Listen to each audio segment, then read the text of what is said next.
स्थित जनपद गोरखपुर माननीय मुख्यमंत्री योगी आदित्यनाथ जी के शहर में, और यहाँ भी चुनाव की प्रक्रिया देखने को मिल रही है और चुनाव में ही तेजी आने का आयाम आया है। यानी कि प्रत्याशी जिस क्षण का इंतजार कर रहे थे आरक्षण का, वो आरक्षण आ चुका है और वार्ड संख्या 8 जो है वो आरक्षित वर्ग के लिए, वही भाई यार, वार्ड संख्या 8 आरक्षित वर्ग यानी कि अनुसूचित जाति के लिए आरक्षित की गई है। और इसको सुनते ही सभी प्रत्याशियों में एक उत्साह और एक उमंग देखने को मिला और प्रचार प्रसार जो है तेजी से शुरुआत हो गया। हमारे साथ जुड़ चुकी है गायत्री देवी जी, हम इनसे बात करेंगे और जानने का प्रयास करेंगे कि इनके वार्ड में क्या क्या समस्या है और किन किन समस्याओं को लेकर चुनाव लड़ रही है। बहुत बहुत स्वागत। वार्ड नंबर 8 के रहने वाली हूँ।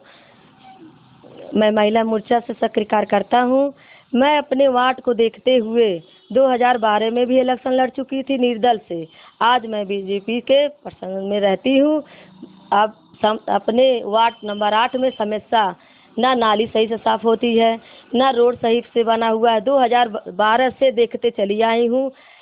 कई जगह जा देखी हूँ कि हर जगह पर नाली का, रोड का सब दिक्कत फंसा हुआ है। एक जो सरस्वती स्कूल जहाँ वोट हम लोग का पड़ता है, वहाँ पर कितना बार हम लोग एप्लीकेशन भी दिए, इतना जंगल लगा हुआ था, इतना पानी लगा हुआ था कि वहाँ का रोड नाली कुछ नहीं बना हुआ था कि वहाँ से लोग निकलने में इतना दिक्कत में रहते थे कि पानी में जाते हुए गिर जाते थे। हमारे पास वीडियो आया, गायत्री दी आप इसमें कुछ सहयोग कीजिए। हम बहुत लोग के पास कहे, सुने भी, लेकिन कुछ भी सुनवाई नहीं हुई। इस द्वारा लेकर हमारी सब महिलाएं हमको 100 में 100% हमारा साथ दे रही हैं। साथ ही नहीं दे रही हैं, सब गुप्त दान भी कर रही हैं कि आप उस लायक नहीं हैं कि आप पार्टी में खर्च कर सकते। जो हमारे लोग हैं, हमारी महिला पुरुष सब लोग 100, 200, 50 रुपया तक चंदा लगाने में तैयार हैं। जो उस लायक हैं, क्या 1000 घर जनवा चंदा लगा रहे हैं। दूसरा, मुसलमान भी हमारे सब घर जनवा लगा रहे हैं। जिसको जो जिस लायक है उस लायक पैसा भी दे रहे हैं कि आप टिकट के पीछे ना करिएगा कि आपको भारतीय जनता चुन ले। हम लोग आपको 2000 मत सोचिएगा, 2000, 3000 तक आपको वोट को हम जिताकर हम लोग दिखाएंगे। पूरा मेरे जनता हमको सपोर्ट में चल रही है। हमारी महिलाएं जहां चलते थे, आज ही नहीं, मुख्यमंत्री का जब पर्चा दाखिला था तब भी 3 बस 12 टेम्पू लेकर गए थे, उसमें भी हम शामिल हैं। फिर दूसरा, जो हमारे समस्या हर चीज़ में, शादी विवाह में, हम दुख में, सब कुछ में हम सहयोग भी करते हैं। ये नहीं था कि हम आज इलेक्शन लड़ रहे हैं तब किसी का हम सपोर्ट कर रहे हैं, नहीं, ये लेकर हम कभी चलते नहीं थे। लेकिन हम सोचते थे नहीं इलेक्शन लड़ेंगे, लेकिन लोग सब हमारे घर पे आकर कहने लगे नहीं नेताइन, आप उस लायक हैं। लोग के बीच में जाकर सब दुख सुख में आप शामिल होती हैं। किसी के घर कष्ट पड़ जाता है, थाना पुलिस भी आप देख लेती हैं कि हम लोग का उसमें बचाव करा के चालान नहीं कराती हैं। उसमें भी आप महान हैं। हम लोग आपको सपोर्ट कर रहे हैं। आज इस वक्त इस समय पर जो चुनाव लड़ रहे थे वो भी सहयोग कर रहे हैं। रामकेश चौहान वो भी हमारा सपोर्ट कर रहे हैं एकदम दिल जान से। जो उनके नेताजी बहुत तेज हैं आप, एकदम मुझे समय ही नहीं दे रही हैं। चलिए, खैर अच्छी बात है कि एक अच्छे और तेज तदार प्रत्याशी की ज़रूरत है वार्ड में और आप दिख रही हैं। नेताजी, हम बात करेंगे आपसे कि एक महिला हैं, कहाँ तक लड़ाई लड़ पाएंगी? हम महिला हैं, क्या हुआ, लेकिन यह महिला पुरुष में कोई बांटा हुआ है नहीं। आप काम करिएगा सच से तो महिला पुरुष में कभी बांटा नहीं रहता है। महिला या हम महिला हुए क्या हुआ, लेकिन पुरुष के ज़्यादा ही काम करते। किसी कंधे पर रख के बंदूक हम नहीं चलाना सीखते, अपने स्वयं चलाना सीखते हैं। बहुत बड़े बड़े प्रत्याशी है, टक्कर दे पाएंगे एकदम। किस प्रत्याशी से आपको डर लग रहा है कि ये प्रत्याशी मुझे हरा सकता है? हमको किसी प्रत्याशी से नहीं डर लग रहा है, इसलिए हमारे कॉलोनी के लोग, गांव के लोग, ऐसे कई गांव है, ऐसे कई कॉलोनी है कि हमको पूरा सपोर्ट कर रहे हैं। हमको किसी से डर नहीं लग रहा कि हमारा सीट नहीं निकलेगा। कितना पैसा खर्च करने वाली है चुनाव में? पैसा मेरा कहाँ खर्च होगा, हम वही है, गरीबी हाल से चलते हैं। गरीब का बस मेरा सबसे जुटे हुए हैं। अरे हमारे पास 10,000 20,000 रहेगा तो उतना हम खर्च कर लेंगे, लेकिन बाकी लोग तो सब कोई पोस्टर टंगवा दे रहा है, कोई और कुछ कर दे रहा है, कोई पानी का बोरा दे रहा है, कोई पेठे का दे रहा है, तो हमारा खर्च कहाँ हो रहा है। यानी कि सब जनता आपके सहयोग में लगी है एकदम। नेता जी, चुनाव जीतने के बाद कितना पैसा कमाने वाली है? हम देखिए पैसा कमाने के लिए हम चुनाव नहीं लड़ रहे हैं, अपने जागरूक कराने के लिए इलेक्शन लड़ रहे हैं। अपने भारतीय जनता पार्टी का हम वार्ड नंबर 8 का नाम रोशन करना चाहते हैं। एक महिला होकर नाम रोशन करेंगे। क्या क्या विकास करेंगे वार्ड संख्या 8 में?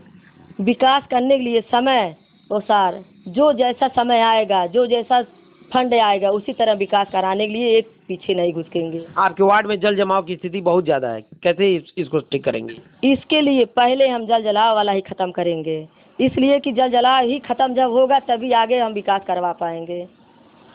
नेताजी, अगर भारतीय जनता पार्टी से टिकट न मिले तो क्या रुझान होगा आपका?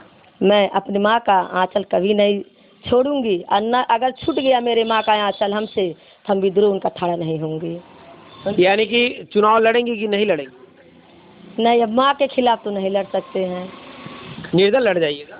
नहीं, निर्दल नहीं लड़ेंगे, अपनी माँ के खिलाफ हम कभी नहीं जाएंगे। मेरी माँ, मेरी भारत, हम अपनी माँ के लिए निकले हुए हैं, माँ के खिलाफ कभी नहीं हम लड़ेंगे।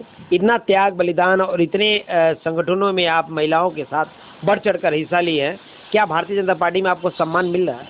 हमको भारतीय जनता पार्टी हमको सम्मान दे रही है। हमको पूरा विश्वास है कि हमारी भारतीय जनता पार्टी हमको चुनेगी। टिकट मिलने का उम्मीद है? एकदम उम्मीद है। महिलाओं का सहयोग कितना मिल रहा है? महिलाओं का सहयोग, एक फ़ोन चलाते हैं, एक फ़ोन सिर्फ कर देते हैं, हमारी महिलाएं 200, 250, 300 तक पहुंच जाती हैं। युवाओं की बात कर लिया जाए मैडम, महिला की तो महिला आप है ही, लेकिन युवाओं का रुख किधर है? युवा कितना साथ हैं आपके? युवा भी मेरे साथ बहुत हैं। अगर महिलाएं हमारे साथ 200 हैं तो युवाएं हमारे 300 हैं। पूरा सपोर्ट। यानी पीछे नहीं रहने वाली है, एकदम लड़ाई में ही रहेंगी। हाँ? एकदम। चलिए नेताजी, अच्छी बात है। नेताजी संघर्ष की है और संघर्ष का नतीजा ही है कि जेन्युइन समस्याओं को नेताजी जान रही हैं कि वार्ड की क्या क्या समस्या है। और बहुत सारे नेता जो हैं आरक्षण चेंज होते ही नेताजी के सहयोग में आ गए हैं, जिनका आपके बीच में नाम भी लिए हैं नेताजी। और बहुत सारे प्रत्याशी अभी भी हैं जो बैक से सपोर्ट में भी लगे हैं कि नेताजी आप चुनाव लड़िए और हम आपके साथ हैं। तो कहीं ना कहीं जनता का इन्हें सहयोग मिल रहा है।